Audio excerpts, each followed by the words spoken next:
ರಾಜನ ಮೇಲೆ ಒದ್ರಿದ್ಕ ಕುಷ್ಠರೋಗ ಎಲ್ಲ ಮೇಲಾಗೋಯ್ತು. ಅವಾಗೆ ಸುವರ್ಣ ಮುಖಿ ಅಂತ ಹೆಸರಿಕ್ಕಿದ್ದು.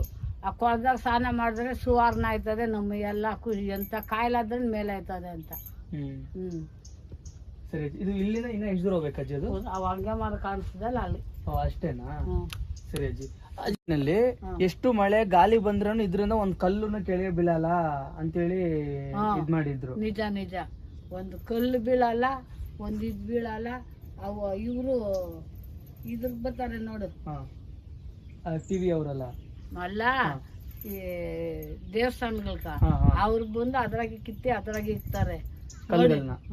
ಈಗ ಕಲ್ ಮೇಲೆ ಕಲ್ಲಿಕ್ಕರೆ ಏನ್ ವಿಶೇಷ ಇರುತ್ತೆ ಅಜ್ಜಿ? ಮನೆ ಕಟ್ಟೋರು, ಕೆಲ್ಸಕ್ಕೆ ಸೇರೋರು, ಮದುವೆ ಆಗೋರು, ನಿನ್ ಮನ್ಸ್ನಾಗ ಏನ್ ತಿಳ್ಕೊಂತೀಯೋ ಅದೆಲ್ಲ ಆಯ್ತದೆ ಇಲ್ಲಿ.